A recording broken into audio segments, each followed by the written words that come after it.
ஹரிவராசனத்துடைய பெருமையை நம்ம பார்த்துன்னு வரோம்.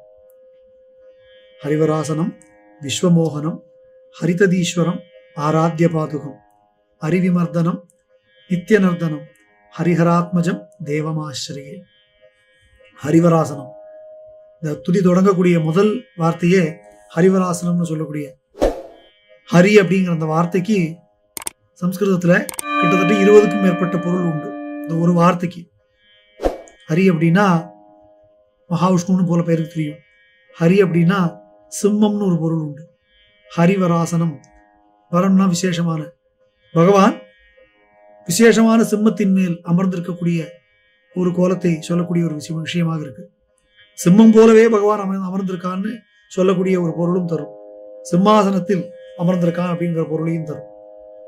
ஸ்னிக்தாராள விசாரி குந்தலபரம் சிம்ஹாசனாத்தியாசினம் அப்படின்னு சொல்லும்படி பகவானுடைய தியான ஸ்லோகமே அவர் விசேஷமான சிம்மாசனத்தில் அமர்ந்திருக்கார் அப்படிங்கிற பொருளை தான் சொல்கிறது. அதன்படி ஹரிவராசனம் அப்படின்னா விசேஷமான சிம்மாசனத்தில் அமர்ந்து ராஜாதிராஜனாக இந்த உலகையெல்லாம் ஆட்சி செய்யக்கூடியவன் அப்படின்னு அர்த்தம். மற்றொரு புராண சரித்திரத்தை எடுத்து பார்த்தோம்னா, மகிஷி சம்ஹாரத்துக்காக பகவான் அவதாரம் பண்ணியிருக்கக்கூடிய காலத்துல கிட்டத்தட்ட 18 நாட்கள் மகிஷியோட பகவானுக்கு கடும் யுத்தம் நடக்கிறது.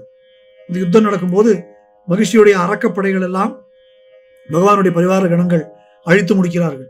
அப்படி பண்ணும்போது மகிஷிக்கும் பகவானுக்கும் நேரடியான யுத்தம் ஏற்படுறது. அப்போ நேருக்கு நேர் யுத்தம் பண்ணும்போது மகிஷி தன்னுடைய ரதத்துல ஏறி வரா.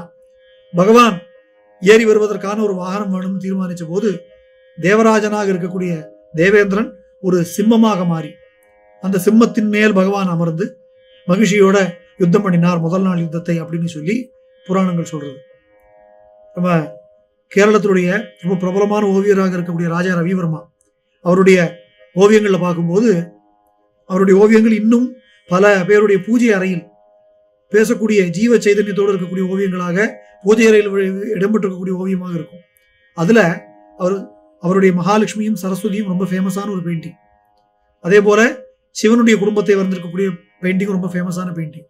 அந்த வரிசையில் சாஸ்தாவை பூதநாதன் அப்படிங்கிற பெயரில் அவர் அந்த காலத்துல ஒரு சித்திரப்படமாக வரைந்திருக்கிறார். அந்த சித்திரப்படத்தில் பார்த்தோம்னா பகவான் வழக்கமான நம்ம பிரபல்யமா அறியக்கூடிய புலிவாகனனாக இல்லாமல் சிம்மவாகனனாக சிம்மத்தில் மேல் அமர்ந்து பகவான் கைகளில் வில்லும் அம்பும் தாங்கி இருக்கக்கூடிய கோலத்துல இருக்கும். இதை பார்த்தபோது பலருக்கும் இப்படி ஒரு கதையை நம்ம கேட்டதிலேயே, புலிவாகனாக தானே பகவான் வந்தார், வில்லு அம்பு வச்சுன்னு சிம்மத்தில் அமர்ந்திருக்காரேங்கிற சம்சயம் ஏற்பட்டது. எனக்கும் ஏற்பட்டது. அப்பதான் இந்த பாலதண்டாயுதபாணி சுவாமிகள்னு சொல்லக்கூடிய ஒரு மகான் அவர் எழுதி வைத்திருக்கக்கூடிய தொகுப்புகளை படிக்கக்கூடிய ஒரு வாய்ப்பு கிடைச்சது. அதுல பகவானுடைய பெருமைகளை அவர் சொல்லும்போது பூதநாத உபாக்கியானம்ங்கிற புராணத்துல இல்லாத பல சரித்திரங்களை அவர் சொல்றார். அதுலதான் தேவராஜனான இந்திரன் சிம்மவாகனமாக வந்து பகவான் அவர் மேல் அமர்ந்து மகிழ்ச்சியோடு யுத்தம் பண்ண சரித்திரத்தை நம்ம பார்க்கிறோம். இதைத்தான் நம்ம பம்பாபாலன்கிற ஒரு சீரீஸ்ல ஏற்கனவே பார்த்தோம். அதை பத்தி சொல்லியிருந்தோம் விஸ்தாரமாக.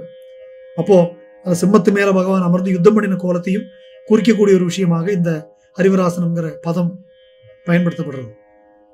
இன்னும் பார்த்தோம்னா யோக நிலையில யோகத்தில் பலவிதமான ஆசனங்கள் விசேஷமாக சொல்லப்பட்டிருக்கு. அதுல ரொம்ப சிரேஷ்டமான விசேஷமான ஆசனத்துக்கு ஹரிவராசனம்னு பேர். அதாவது ஒரு சிம்மம் எப்படி மலைமுகட்டில் அமர்ந்திருக்கும் போது பார்த்தோம்னா தன்னுடைய முதுகு தண்டை நேராக வைத்துக்கொண்டு தன்னுடைய பின்பகுதியை பூமியில் அழுத்தி கொண்டு முன்னங்கால் ரெண்டையும் தரையில் ஊன்றி நிமிர்ந்து அமர்ந்திருக்கும். சிம்மம் அமர்ந்திருக்கக்கூடிய அந்த கோலத்துக்கு ஹரிவராசனம்னு பெயரும். அப்படி பகவான் அமர்ந்திருக்காங்க. ஏன்னா சபரிமலையில பகவான் யோகத்தில் அமர்ந்திருக்கான்.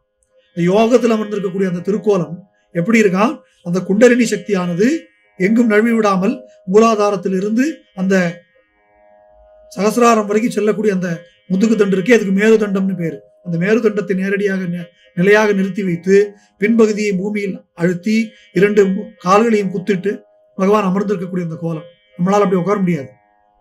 அதை அப்படி அமர்ந்திருந்து அந்த சர்வ அண்டமும் தனக்குள்ளே அடக்கம்னு காட்டும்படி இந்த யோகப்பட்டத்தை கட்டியிருக்கார். அப்போ அந்த பகவான் அமர்ந்திருக்கக்கூடிய இந்த யோக நிலைக்கு ஹரிவராசனம்னு பேர். அப்படி இந்த ஹரிவராசனம்ங்கிற அந்த ஒரு பதம் இப்படி பலவிதமான அர்த்தங்களை குறிக்கக்கூடியதாக இருக்கு. அந்த ஹரிவராசனம்ங்கிற அந்த விசேஷமான அந்த ஸ்துதிக்கு முதல் வார்த்தைக்கே இவ்வளவு அர்த்தம் நமக்கு இருக்கு. அப்படி விசேஷமான ஹரிவராசனத்தில் அமர்ந்திருந்து பக்தர்களுடைய ஹிருதய சிம்மாசனத்தில் அமர்ந்திருந்து தேவர்களெல்லாம் போற்றக்கூடிய தர்மஸ்வரூபமான சிம்மத்தின் மேல் அமர்ந்திருந்து பகவான் தர்மசாஸ்தாவாக அருளாட்சி செய்து கொண்டிருக்கிறான் அப்படிங்கிறது தான் இந்த முதல் பதமான ஹரிவராசனம் குறிக்கிறது. ஹரிவராசனம்ங்கிற அற்புதமான ஸ்துதியுடைய பொருளை தொடர்ந்து நம்ம வரக்கூடிய நாட்களில் சிந்திப்போம். சுவாமியே சரணமையப்பா.